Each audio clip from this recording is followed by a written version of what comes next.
सम्यक ज्ञान और सम्यक चारित्र, इन तीनों की एकता सम्यक सुख और शांति का उपाय है। देव और नारकी केवल सम्यक दर्शन धारण कर सकते हैं, ज्ञान भी सम्यक हो जाता है, आंशिक चारित्र भी चाहा करके भी उनके जीवन में नहीं आ सकता। त्रियंचों के जीवन में एक देश संयम आ सकता है और मनुष्य एक ऐसा प्राणी है कि वह पहले गुणस्थान से लेकर 14वें गुणस्थान को अपने आप में अवधारण कर सकता है, अपने आत्मा को परमानंद में परमात्म पद में विलीन कर सकता है। कौन है ऐसा प्राणी? केवल मनुष्य। जिस प्रकार किसी जंक्शन से हर दिशा को गाड़ी जाती है, जैसे आपकी राजधानी दिल्ली में आप बैठे हैं, यहाँ से प्लेन, ट्रेन, बसें, जितनी सड़कें जाती हैं सबके लिए जाती हैं ना, छोटी मोटी जगह से नहीं। तो ये मनुष्य पर्याय एक ऐसा जंक्शन है, एक ऐसा स्थान है, जैसे राजधानी से आपकी से सारे देश के, सारे विश्व के रास्ते खुले हैं, इसी प्रकार ये मनुष्य पर्याय से सारे रास्ते खुले हैं। जाने के लिए टिकट लेने पड़ते हैं, पैसे की जरूरत है, अच्छी जगह जाने के लिए, मनचाही जगह जाने के लिए कुछ चाहिए। तो यह जीव अधोगति की यात्रा, नरक गति की यात्रा, निगोद गति की यात्रा तो अनादि काल से बिना योजना के भी करता रहा है। क्यों? पापों का फल है दुर्गति, उसमें दुख उपजाए। मिथ्यात्व और कसाय के कारण, अज्ञान के कारण यह जीव न मालूम कितने पाप करता है और उन पापों के फलस्वरूप नरक गति में, त्रियंच गति में कितने दुख उठाता है। निगोद की बात आती है, एक श्वास में 8-10 बार, एक श्वास के अंदर 18 बार जन्म और मृत्यु। नरक के नीचे जो निगोद है, दो भेद है, इतर और निगोद, नित्य। एक वह जहां से जीव निकला ही नहीं, और एक वह के त्रस पर्याय से 2000 सागर का समय पूरा करके और पुनः निगोद में जाकर के यह जीव कष्ट सहन करता है। इसका हमें ज्ञान नहीं। सबसे ज्यादा पाप कौन सी पर्याय में होता है? नरक गति में जाके जीव पाप नहीं करता, कम पाप करता है। क्यों? वहां पश्चाताप का अवसर ज्यादा मिलता है, वहां जाके पछताता है कि अब ऐसे पाप नहीं करूंगा। परंतु जब आदमी पर संकट आता है तब हाथ जोड़ता है, पछताता है, भगवान से कहता है, हे प्रभु दोबारा ऐसी गलती नहीं करूंगा, एक बार मुझे इस गलती से छुटकारा मिल तो जाए। और जब मिल जाता है, जब है फिर क्या करता है? भूल जाता है, याद नहीं रहता। खैर, स्वर्गों में भी ज्यादा प्रयत्न नहीं कर पाता, ज्यादा पाप पुण्य वहां भी नहीं कर पाता, कर लेता है। वहां प्रभु के पंच कल्याणक में स्वर्ग के देवता आते हैं तो पुण्य कमाते हैं क्या? पाप उसमें पुण्य कमा लेते हैं। और ऐसे भी देवता होते हैं जो दूसरों को कष्ट पहुंचाते हैं, स्वर्गों के नहीं हैं। कहाँ के देवता हैं वो लगता है कि धरती पे आके मनुष्यों की संगति में बिगड़ जाते होंगे हैं। पशु ज्यादा गड़बड़ नहीं करते, नारकी बिल्कुल गड़बड़ नहीं कर पाते, सबसे ज्यादा गड़बड़ आदमी करता है। तो यहाँ भी व्यंतर देव होते हैं। एक और होते हैं असुर जाति के, वो तो नरक में भी जाके दंगा करवा देते हैं। जैसे यहाँ भी कई लोग होते हैं। कल एक भाई आए, बोले महाराज जी हमारे दोस्त ने हम पति पत्नी में ही झगड़ा करवा दिया। हमने कही फिर भी दोस्त कह रहे हो? बोले बचपन का साथी है, साथ में पढ़े, साथ में रहते हैं। बोले झगड़ा कैसे करवा दिया? बोले भड़का दिया कि भाई साहब अकेले चले जाते घूमने के लिए, आपको ले ही नहीं जाते कभी। तो आज तो श्रीमती जी मुंह बना के बैठ गई हैं। बोले बस मेरी तो आपको परवाह ही नहीं है, आप शिखर जी चले जाते हो, महावीर जी चले जाते हो, कहीं भी घूमने चले जाते हो, और मेरा तो कभी नंबर ही नहीं लगता है। लाल मंदिर भी दर्शन के लिए नहीं ले जाते, बड़े गांव भी नहीं ले जाते, कहीं भी चले जाते हो हैं। आज तो पहले दर्शन कराओगे तो भोजन मिलेगा, अन्यथा भोजन छुट्टी। वो श्रीमती मॉडल टाउन की नहीं थी, कोई सोचे कि भाई हमारे यहाँ झगड़ा हो गया हो। खैर कहना क्या है, जो झगड़ा करा दे वो दोस्त नहीं हो सकता है, वो दोस्त के चोले में दुश्मन है। और झगड़े को मिटा दे वो हमारा दोस्त हो सकता है, वो हमारा साथी हो सकता है। पर खैर उसका लक्ष्य ये नहीं रहा होगा। उसने तो कहा होगा भाभी जी कभी आप भी चली जाया करो शिखर जी आदि, तो और आई सो और आई। खैर तो ऐसे नरकों में जाकर के भी झगड़ा करा देते हैं कौन? असुर। खैर और यहाँ पर तो झगड़ा कराने वाले हैं कि नहीं? कहते हैं असुर कहाँ से आगे आए हैं। और व्यंतर तो भूत पिशाच तो आनंद ही उसमें मानते हैं। किसमें? दूसरों को कष्ट दे करके आनंद मानते हैं। पर एक ध्यान रखना, धर्म पर जिसका पक्का विश्वास है, धर्म पर जिसकी पक्की आस्था है, सम्यक दर्शन ज्ञान चारित्र जिसके मन मंदिर में है और उनकी जो आराधना कर रहा है, चारों काय के देवों में से एक भी आकर के उसका बाल बांका नहीं कर सकता। रमोकार महामंत्र ऐसी ढाल है, ऐसा संबल है, कोई तीव्र महातीव्र पाप कर्म का उदय हो तो बात अलग है। उन्हीं बाकी महामंत्र रूपी ढाल जिसके पास में हो है, सारे पाप के बाण बाहर ही रुक जाती हैं, एक भी छू नहीं पाता। ऐसो पंच नमो यारो सब पाप बड़ा सुनो, ऐसा महामंत्र है।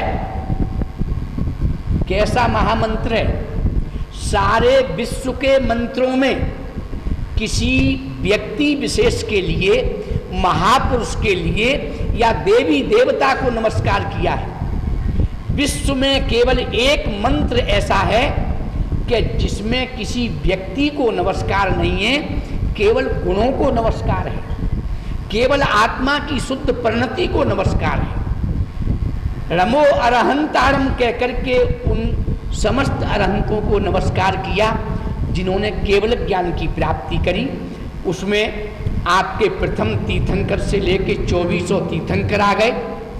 उसमें केवल ज्ञान प्राप्त करने वाले रामचंद्र जी आ गए, हनुमान जी आ गए। विश्व के जिन आत्माओं ने केवल ज्ञान प्राप्त किया है, ऐसी समस्त उन महापुरुष और आत्मा आ गए रमो अरहंतारम में। और रमो सिद्धारम में जिन्होंने समस्त कर्मों का क्षय कर दिया, जिन्होंने शरीर का विमोचन कर दिया, जो संसार से आत्मा को परमात्मा पद में स्थित करके सिद्ध बन गए। दूसरे पद में रमो सिद्धारम कह के समस्त सिद्धों को नमस्कार है। तीसरे पद में रमो आयरियारम कह करके 36 मूल गुणों से विभूषित दीक्षा शिक्षा प्रदाता आचार्यों को नमस्कार किया है।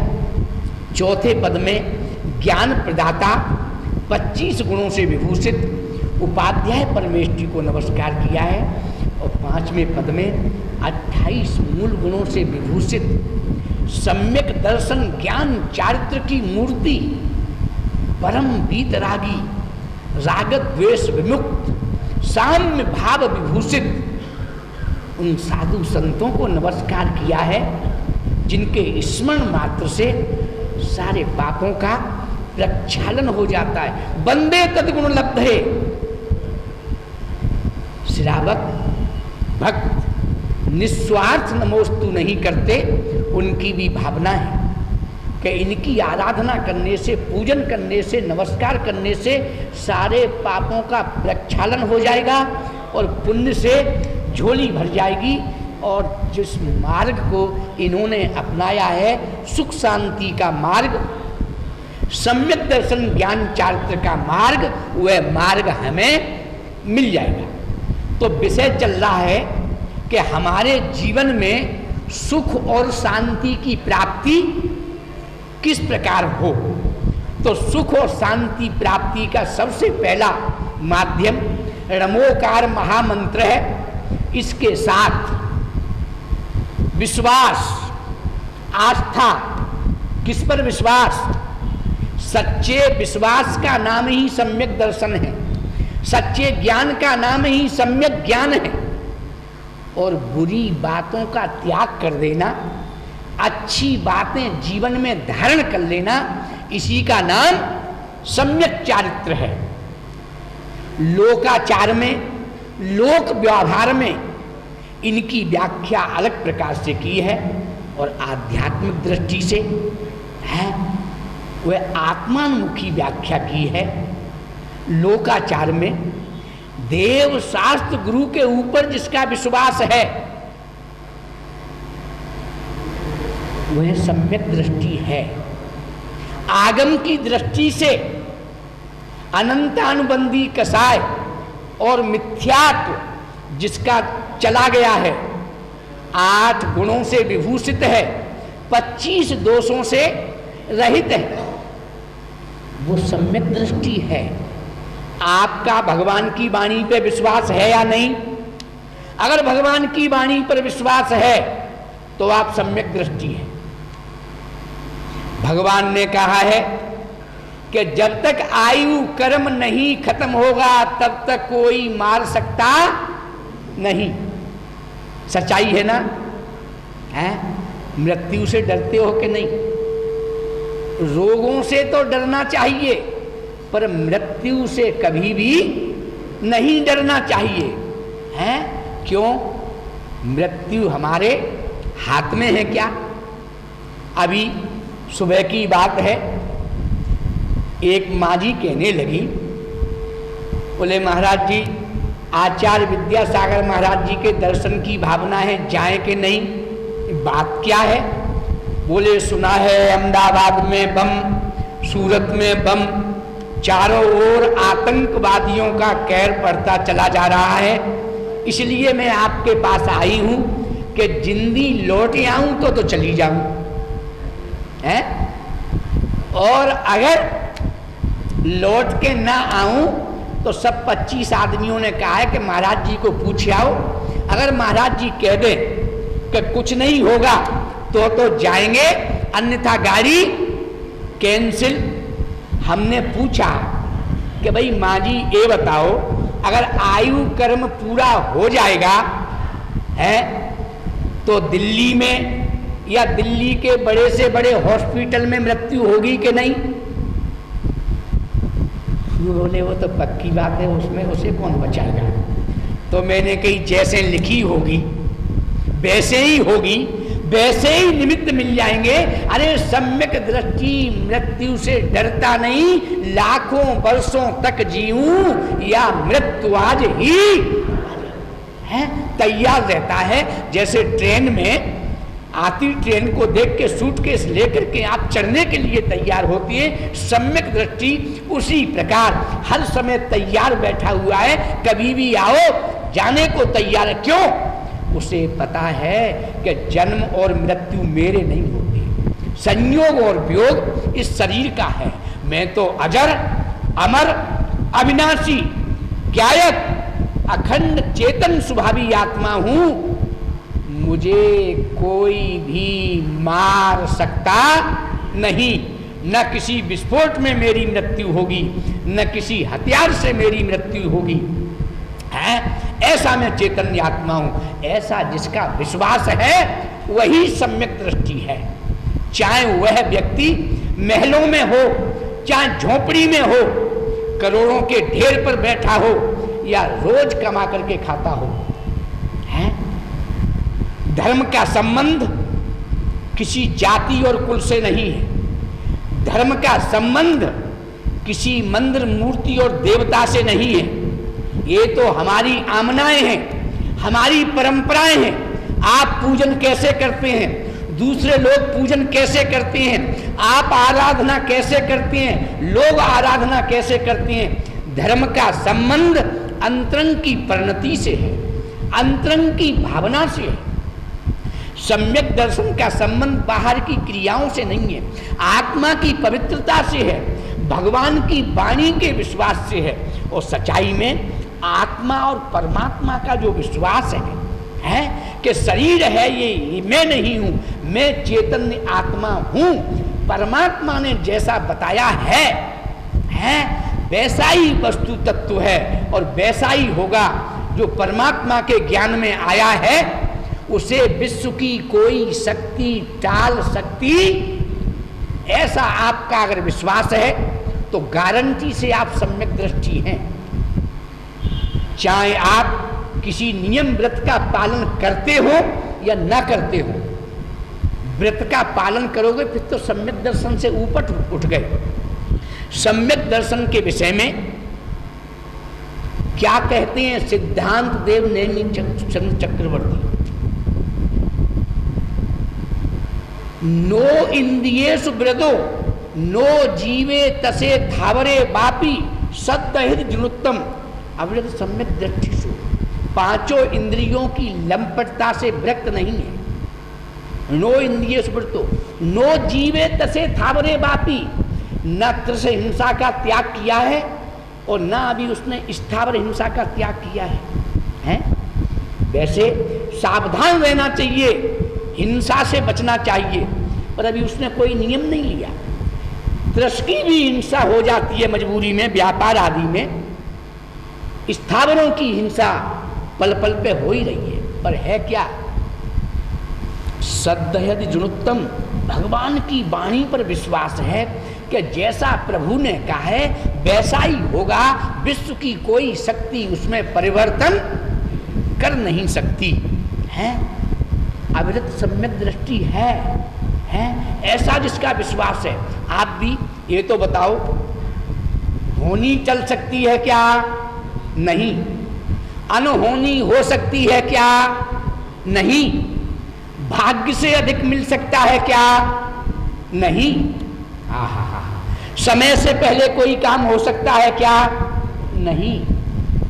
अगर ऐसा आपका विश्वास है तो आप विश्वास रखना एक नंबर के सम्यक दृष्टि हैं। एक भाई बोले महाराज जी भगवान की वाणी पर विश्वास तो है, पर मैं मंदिर नहीं जाता, मैं पूजन नहीं करता। बोले क्यों? बोले मेरे पिताजी जब से मंदिर जाती हैं पूजन करने लगे हैं तभी से उनको गुस्सा ज्यादा आने लगा है। मैंने बेटा मंदिर तो शांति का स्थान है, पूजन शांति का स्थान है। बोले मेरे पिताजी को गुस्सा क्यों आता है? धर्म करके भी किसी की कसाई बढ़े, धार्मिक अनुष्ठान के बाद में भी अगर किसी को गुस्सा आए तो इसमें धर्म दोषी नहीं है, उसका अज्ञान दोषी है, उसके पाप कर्म का उदय है, उसके अशुभ कर्म का उदय है? धर्म से तो शांति ही मिलेगी। जैसे भोजन से क्या होता है? भूख मिटती है। जैसे भोजन से भूख मिटती है, पानी से प्यास मिटती है, उसी प्रकार धर्म से अशांति मिटती है, धर्म से चिंता मिटती है, धर्म से कसाय समाप्त होती है, धर्म से मिथ्या समाप्त होता है, धर्म से अज्ञान समाप्त होता है? और धर्म से निजानंद, निज वैभव की प्राप्ति होती है। क्यों? वो जानता है पेट से ज्यादा खाना नहीं है और भूखा रहना नहीं है। लेके कछु आया नहीं और लेके कछु है। अपने हाथ में है क्या? हानि, लाभ, जीवन, मरण, यश, अपयश, विधि हाथ। आदमी के हाथ में है क्या? आदमी के हाथ में कुछ भी नहीं है। जब पाप कर्म का उदय आ जाता है तो अपने भी पराये हो जाते हैं कि नहीं हो जाते हैं? वो रामचंद्र जी जो सीता जी के लिए वन वन भटके और वृक्षों से, पशु पक्षियों से पूछ रहे हैं कि कहीं आपने हमारी सीता देखी है? लंकेश दशानन रावण का सामना कर लिया। आहा, और उन्हीं रामचंद्र जी ने सीता जी को है यात्रा के नाम से वन में भिजवा दिया। चिंतन करना, ये किसका उदय है? और सम्यक दृष्टि का विश्वास। वह सीता जी ने क्या कहा जब वो साथ में ले जाने वाला रथ का सारथी आंखों से जिसके नीर की धारा बह रही है और मन में पश्चाताप कर रहा है कि कभी भी किसी का नौकर नहीं बनना चाहिए। आज के लोग नौकरी को अच्छा समझते हैं, पहले के लोग नौकरी को अच्छा नहीं मानते थे। वो पश्चाताप कर रहा है कि आज मैं रामचंद्र जी का नौकर नहीं होता तो आज ये अधम कार्य मेरे हाथों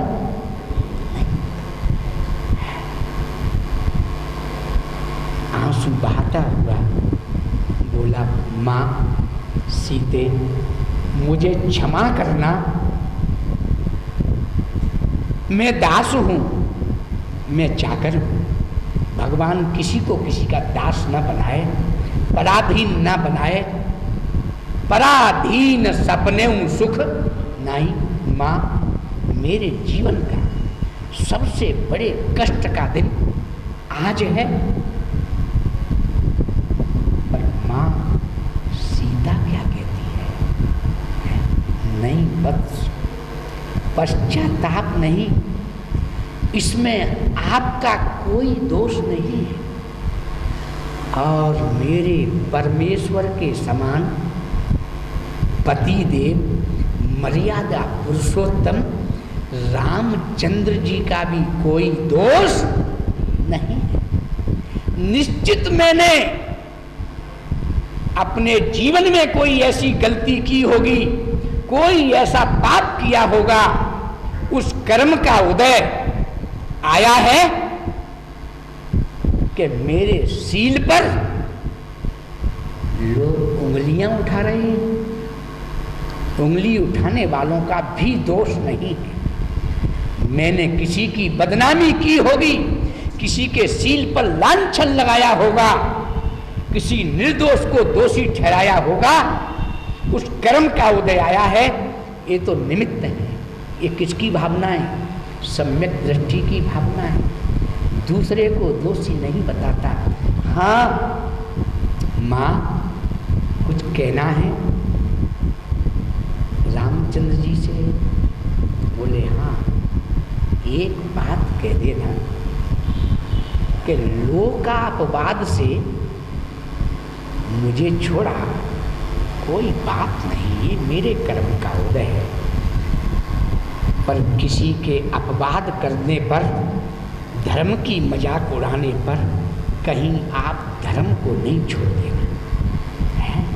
धर्म से विमुख नहीं हो जाता। देखना भावना, नारी के धैर्य की इससे बड़ी क्या परीक्षा हो सकती है, जिसके पेट में मोक्षगामी एक नहीं चरम शरीरी दो दो लवकुश।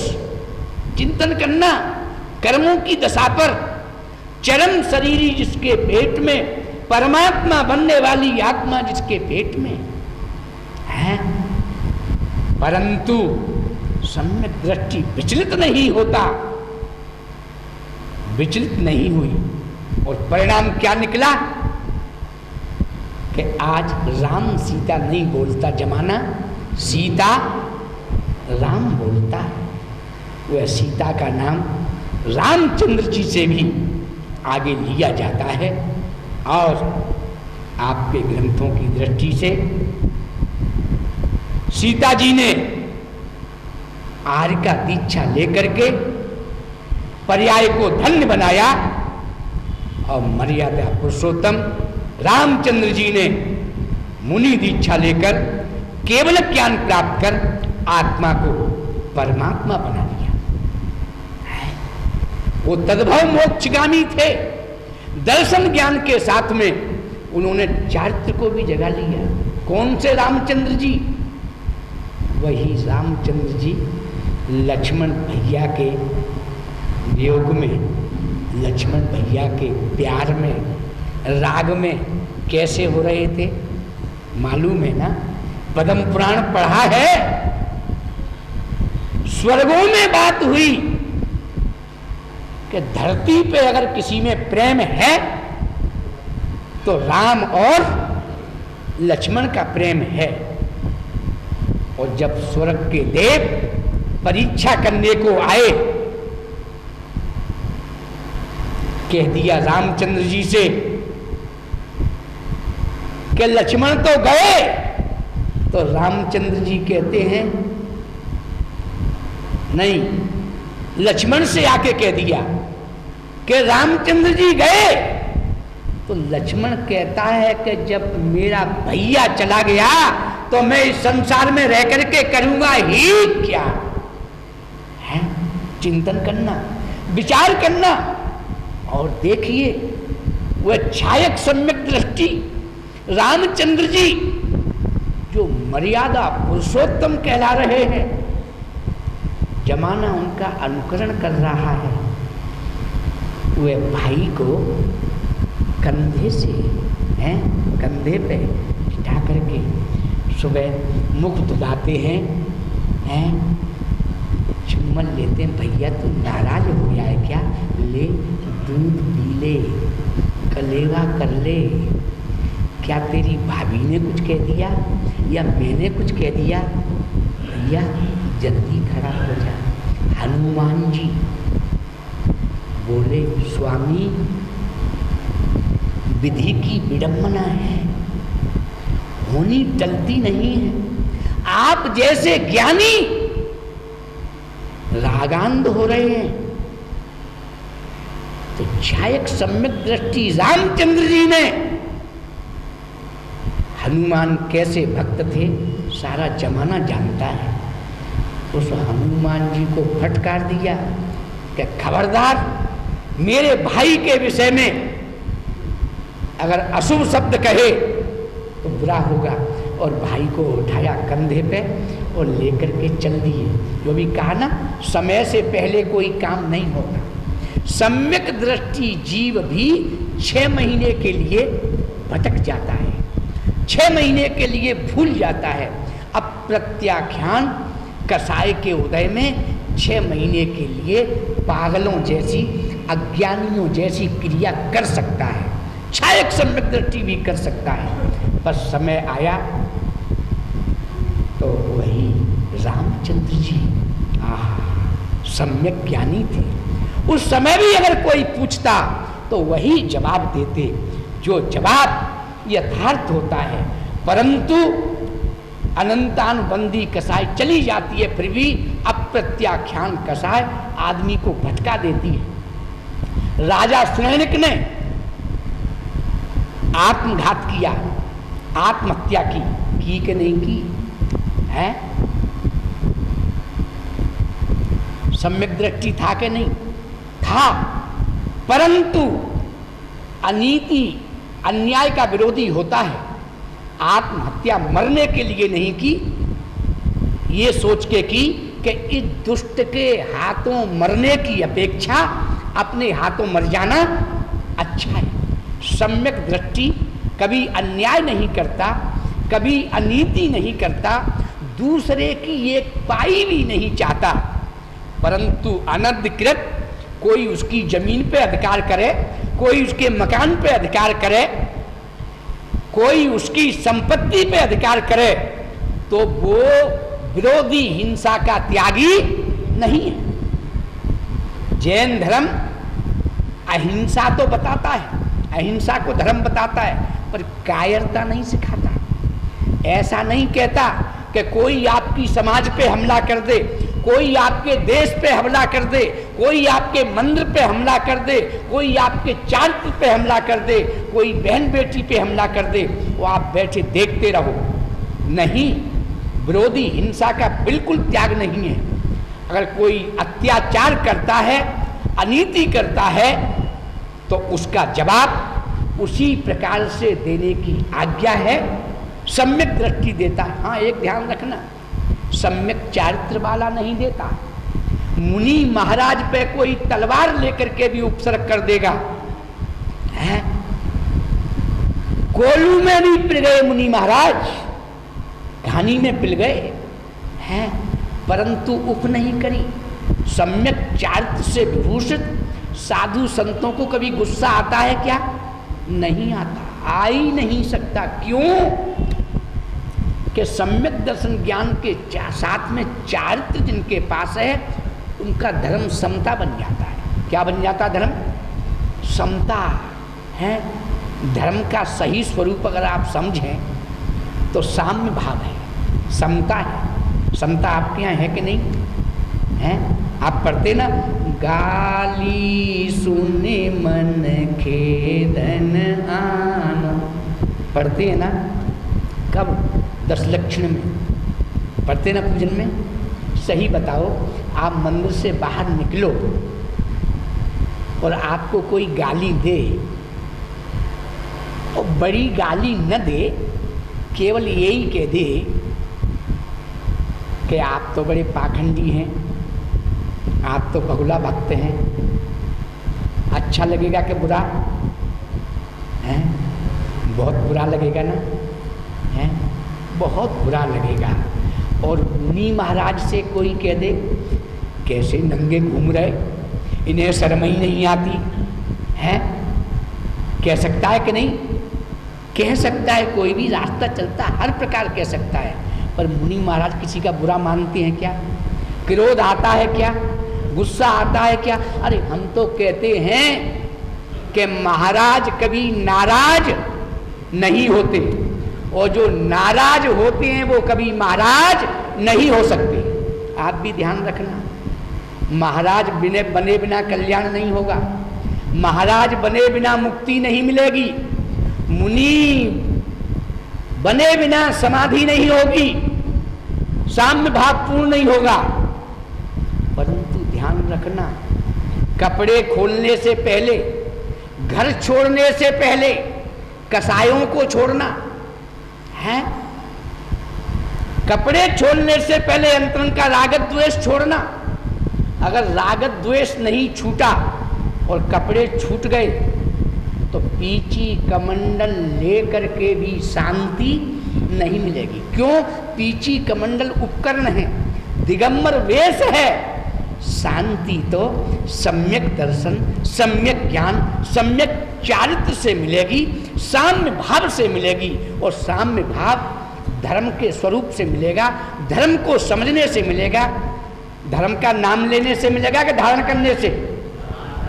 आप तो ज्ञानी हैं। एक भाई कल कह रहे थे, बोले महाराज हम तो सुबह उठ के भगवान का नाम ले लेते हैं, हमारा तो कल्याण हो जाएगा। हैं? हमने कहा भाई कल आप ऐसा करना कि भोजन के समय भोजन का नाम ले लेना है। भगवान का नाम लेने से आप भगवान बन जाएंगे, तो भोजन का नाम लेने से आपका पेट भर जाना चाहिए ना, है?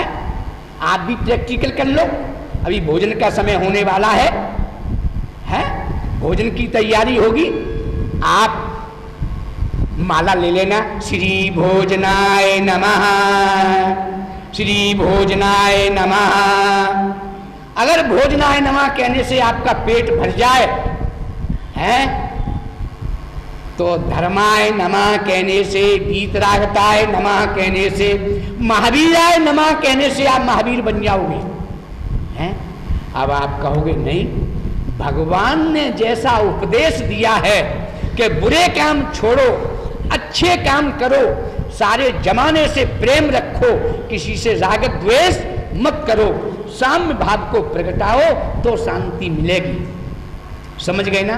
तो धर्म को जैसे धारण करने से, भोजन को जैसे पेट में लेने से, अंदर करने से क्षुधा मिटती है, ऐसे ही धर्म को जीवन में धारण करने से ही शांति मिलेगी।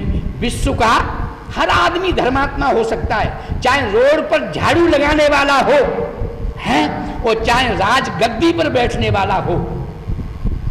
आत्मा परमात्मा पर जिसका विश्वास है, जो सम्यक दृष्टि है, वही धर्मात्मा है। यही मोक्ष की पहली सीढ़ी है, यही शांति का पहला सोपान है, और यही सुखी रहने का पहला उपाय है। धर्म में न वर्ग, न जाति, न संप्रदाय, न छोटा न बड़ा। समाज में पूछ पैसे से होती है। किससे होती है? समाज में किसे बड़ा मानते हैं? समाज में किसे महान मानते हैं? सर्वे गुणा कांचन मां श्रेयन्ते। समाज की आंखें अलग प्रकार की हैं, वह अंतरंग के गुणों को नहीं देख पाती, वह सम्यक दर्शन ज्ञान चारित्र को नहीं देख पाती, उन्हें क्या दिखता है? पैसा दिखता है। क्या दिखता है? और गरीब आदमी कोई गलती कर दे तो कोई नाम नहीं लेगा, और पैसे वाला कर दे तो भी कोई नाम नहीं लेगा, अखबार वाले भी नहीं छापेंगे। फिर बात वो नहीं करनी, वो विषय तो पुण्य और पाप का है। जिसके पल्ले पुण्य है उसकी ओर कोई उंगली नहीं करता, और पाप कर्म का उदय आ जाए तो अपने ही पराये हो जाते हैं। तो बात धर्म की चल रही है, बात आत्म शांति की चल रही है, बात हमारे जीवन में आनंद की गंगा कैसे हिलोरे ले, इस बात की चल रही है। तो बंधुओं, विश्व में सबसे सरल चीज अगर कोई है तो धर्म है। पैसा कठिनाई से कमाया जाता है? बिल्डिंग भी मुश्किल में बनाई जाती है, फैक्ट्री, उद्योग, व्यापार कितनी मुश्किल से चलाई जाती हैं। सब में कठिनाई है ना? हाँ तो कर दो, है ना? स्कूल में पढ़ाई करते हो, वहां भी कठिनाई होती है। विश्व में हमने चिंतन किया कि सारे कार्यों में कठिनाई है? ज्यादा क्या कहें, अच्छे से अच्छे कार्य में और बुरे से बुरे कार्य में। सांसारिक हर कार्य में कठिनाई है। सहज में कोई काम नहीं होता। थाली में से सहज में तो मुख में गिलास भी नहीं जाता ना, वहाँ भी प्रयत्न करना पड़ता है, वहाँ भी पुरुषार्थ करना पड़ता है। और धर्म कब होता है? जब सारा करना बंद हो जाए। सारे काम बंद कर दो, धर्म शुभारंभ हो गया। मन से भी कर दो, वाणी से भी कर दो, काया से भी कर दो, काया स्थिर, मन की चंचलता रुक जाए, और वाणी की रुक जाए। केवल अपना परिचय किससे? अपने आप से कर लो, अपने आप को पहचान लो। अपने घर के लोगों से परिचय करना कठिन है कि दूसरे लोगों से परिचय करना कठिन है? अमेरिका के लोगों से परिचय करना कठिन हो सकता है, हिंदुस्तान के से नहीं, समाज के लोगों से परिचय करना कठिन हो सकता है, अपने परिवार के लोगों से नहीं। तो अपने अंदर जो सम्यक दर्शन है वो अपने परिवार का है या नहीं? सम्यक ज्ञान है वो अपने परिवार का है या नहीं? सम्यक चारित्र है वो अपने परिवार का? अरे परिवार की बात तो छोड़ो, निजी है? आपके आत्मा का ही गुण है, आस्था गुण है वही सम्यक दर्शन है, जानने का गुण है वही सम्यक ज्ञान है। और अच्छे बुरे को जानकर बुरी चीज को छोड़ दो और अच्छी चीज को अपना लो, इसी का नाम क्या है? इसी का नाम सम्यक चारित्र है। आपके घर में भूल से रात्रि में कोई सर्प घुस आवे, नाग घुस आवे और आपको पता पड़ जाए कि हमारे घर में सर्प घुस गया, सही बताओ नींद आएगी कि नहीं? 12 बज गए हों तो, 2 बज गए हों तो हैं? अरे 2 क्या, पूरी रात निकल जाए फिर भी सोने वाले क्यों भाई, क्या बात है? अरे घर में सर्प घुस आया, डसलेगा हैं? एक सर्प वो डसने पर मृत्यु हो भी सकती है और नहीं भी हो सकती है। एक और है मिथ्यात्व रूपी सर्प है, एक और है कसाय रूपी भुजंग है, मोह रूपी भुजंग। ये देखो तो किसी के घर में कहीं घुस तो नहीं आया है?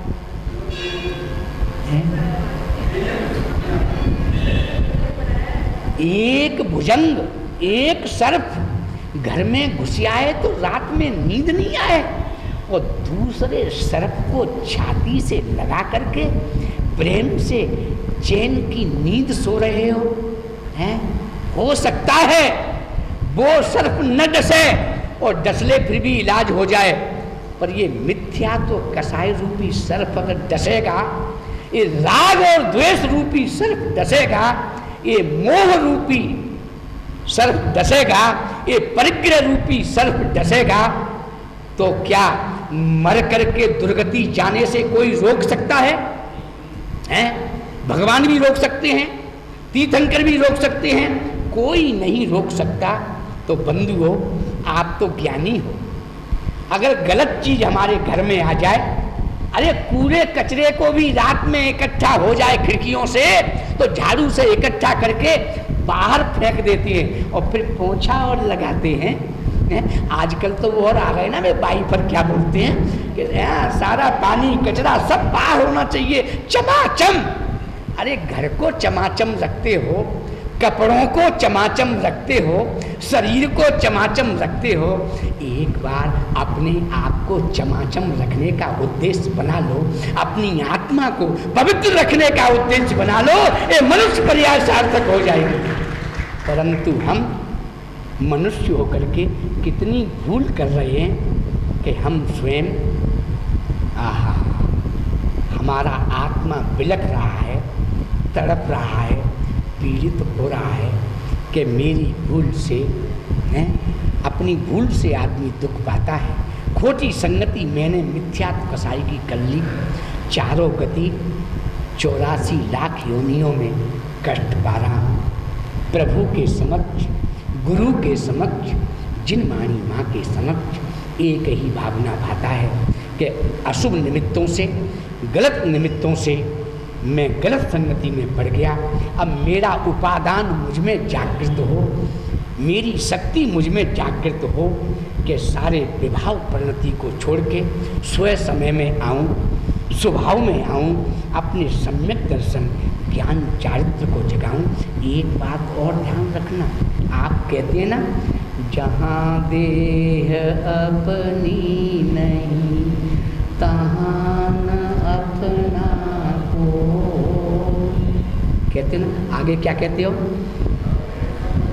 पति पर प्रगट हैं पर हैं परि। इतने ज्ञानी हो आप कि शरीर भी अपना नहीं है तो कौन अपना साथ निभाएगा? आयु कर्म पूरी होने पर ये शरीर आपसे पूछेगा नहीं, सेकंडों में यहीं पड़ा रह जाएगा और चैतन्य आत्मा जिस गति का आयु का बंद किया है वहाँ चला जाएगा। अरे कमला चढ़तन पेड़ जाए मर घटलों परिवारा, आगे क्या है? अपने अपने सुख को रोवे। मरने वाले आदमी के लिए, बेचारे के लिए कोई भी रोने वाला नहीं है कि परिग्रह जोड़ के राग द्वेष करके पता नहीं नरक में तीन कहाँ गया। क्यों कैसे रोते हैं? हाय ये छोटे छोटे बच्चों का क्या होगा। एक माता पिता आए, बोले महाराज हम तो बुढ़ापे में मिट गए। क्या हो गया? बोले जवान बेटा चला गया, वो ही सहारा था। एक ही है क्या? बोले वैसे तो 7 हैं, वैसे तो 7 हैं, परंतु 6 तो पानी की भी नहीं पूछते हैं। और वो एक ऐसा है, उसकी श्रीमती तो घृणा भी करती है, पर उसने श्रीमती से कह दिया कि मैं अपने माता पिता को भोजन करा के भोजन करूंगा, तू नहीं बना पाती है तो मैं बना करके पहले माता पिता को खिलाऊंगा, बाद में मैं भोजन करूंगा। हैं? इसलिए रो रहे। बोले हाँ महाराज इसलिए रो रहे, अब आप कोई मंत्र दे दो, उन 6 लड़कों में से कोई रख ले तो अच्छा है, उन्हें आप ही रख लो। हमने हमारे संग में तो अभी सीट खाली है नहीं, हैं? हाउसफुल चल रहा है, तो महाराज कोई मंत्र दे दो, लड़का रख ले। तो हमने कि लड़के के जाने का कितना कष्ट हो रहा है। महाराज बहुत कष्ट हो रहा है। मैंने कहा ना वही तो था देखने वाला। हमने कि किस लिए हो रहा है? बोले बुढ़ापे का वही तो सहारा था, बुढ़ापे का सहारा था इसलिए रो रहे हो, अगर 6 मर जाते तो नहीं रोते। नहीं नहीं महाराज ऐसी नहीं है, बाप की आत्मा तो बाप की है, 6 में से भी किसी को कुछ ना हो ऐसा आशीर्वाद दे दो, मेरी न करे कोई बात नहीं, पर वे सब सुखी रहें। हैं? पर सच्चाई यही है, जाने वाले के लिए कोई नहीं रोता, हर आदमी अपने मतलब, अपने स्वार्थ, अपनी सेवा के लिए रोता है। तो बंधु आपसे अंतिम में एक बात कहनी है, विषय शांति का चल रहा है, अगर वास्तव में शांति चाहते हो तो आप भी स्वार्थी बन जाओ ना। हैं? स्वार्थी है। सबसे 1 नंबर के स्वार्थी आपके गुरु होते हैं। स्वार्थी होते हैं कि नहीं? परार्थी होते हैं कि स्वार्थी? आप कहते हो वो परोपकार करते हैं, पर सच्चाई यही है, अगर हमारी अनुमाने हो, कहीं आपको महाराज ऐसा बोल रहे, अगर उन्हें भोजन नहीं करना होता तो वो उपदेश भी नहीं देते, पर मन में आता है कि श्रावक इतना उपकार करता है, ये भोजन देता है धर्म ध्यान के लिए, रत्नत्रय की साधना के लिए, तो इनको 2 शब्द सुना दो, धर्मोपदेश दे दो। तो स्वार्थी हुए कि नहीं? हैं? और सबसे ज़्यादा स्वार्थी आपके भगवान हैं, केवली बन गए, समोषण में विराजमान है, फिर भी आपकी चिंता है क्या? अरे आपके भाग्य से ओंकार ध्वनि खिल गई वो अलग बात है, परंतु उन्होंने चला करके उपदेश नहीं दिया। जब उनके अनुगामी हो, ऐसे गुरुओं के अनुगामी हो, तो आप भी स्वार्थी बन जाओ ना। है? अब आप कहो कि स्वार्थी हम कैसे बने, कोई उपाय है क्या? दुनिया में स्वार्थी नहीं बनना, जो उपकार करे उसका उपकार नहीं भूलना। सबसे बड़ा उपकार माता पिता का है, सबसे बड़ा उपकार है। जितना बड़ा उपकार भगवान का नहीं है, जितना उपकार माता पिता का है? अगर माता पिता की सेवा के लिए, माता पिता की भैया वृत्ति के लिए, बड़ों की सेवा के लिए अगर कोई भगवान की पूजा छोड़ दे और गुरु का आहार छोड़ दे, उससे ज्यादा पाप नहीं लगेगा, उससे महा ज्यादा पुण्य उनकी सेवा से उनको मिल जाएगा। क्यों? वो साक्षात चैतन्य है, उनकी आत्माओं से जो दुआएं मिलेंगी उनसे आपके सारे पाप क्षय हो जाएंगे और पुण्य से भंडार भर जाएंगे, संपदा के भंडार भर जाएंगे। इसलिए अंत में बस 2-3 बातें आपसे कहनी है। अगर आप किसी की विनय और भक्ति आराधना करो तो सबसे पहले माता पिता की करना, पूज्य किसी को मानो तो सबसे पहले माता पिता की मानना, किसी की सेवा कर सको तो पहले माता पिता की, हाँ फिर गुरु की सेवा। क्यों कि मोक्ष मार्ग का ज्ञान, सम्यक दर्शन ज्ञान, चारित्र का ज्ञान, शांति का ज्ञान गुरु से मिलता है, फिर उनकी सेवा करना। और गुरु को भी ये मार्ग भगवान ने बताया है, इसलिए हम 3 की सेवा करते हैं, जासे पूजें परम पद, देव शास्त्र गुरु 3 की सेवा करते हैं। तो आप 3 की सेवा करें और सम्यक दर्शन ज्ञान चारित्र को जगाएं। और आज का विषय है हमारा सम्यक विश्वास, अपनी बात पर अटल विश्वास रखे, भगवान की बात पर अटल विश्वास रखे और पुरुषार्थ करना, फल की चिंता मत करना। अपने पद के योग्य, अगर आप श्रावक हैं श्रावक की ओर, साधु है साधु की ओर, जो आपकी भूमिका है उसके अनुसार निरंतर पुरुषार्थ करना, फल की चिंता नहीं करना। आज नहीं तो कल सुख का मार्ग मिल जाएगा, शांति का सागर अंतरंग में ही लहराना पड़ेगा। बोलो पंच परमेष्ठी भगवान की जय।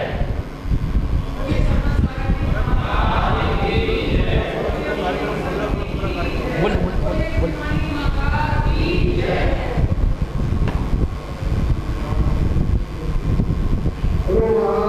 भगवान की जय। जीवन में प्रत्येक की क्रांति चाहता है, उसने गुरुकुल के उपाय बताया। गुरुकुल का आदेश है 15, 16, 17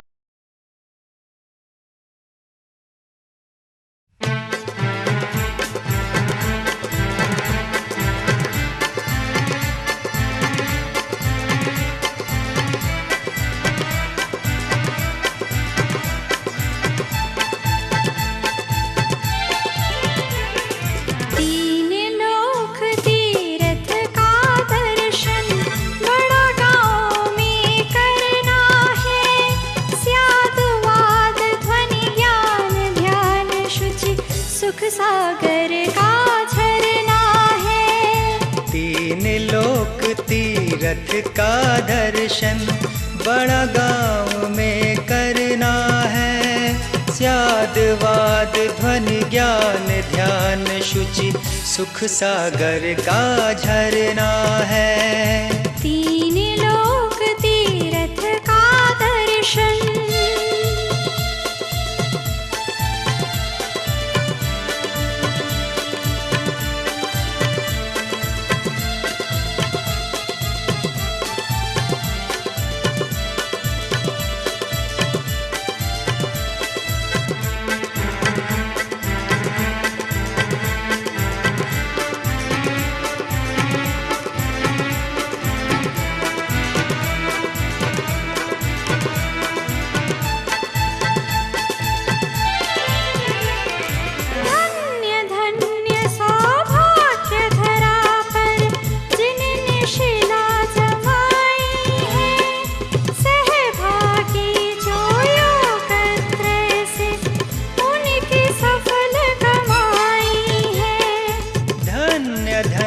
सौभाग्य धरा पर जिनने शिला जमाई है। सहभागी जो योग त्रय से उनकी सफल कमाई है। धन्य धन्य सौभाग्य धरा पर जिनने शिला जमाई है। सहभागी जो योग त्रय से उनकी सफल कमाई है। एक शिला अपने हाथों से हम सबको भी रखना है। तीन लोक तीरथ का दर्शन बड़ा गाँव में कर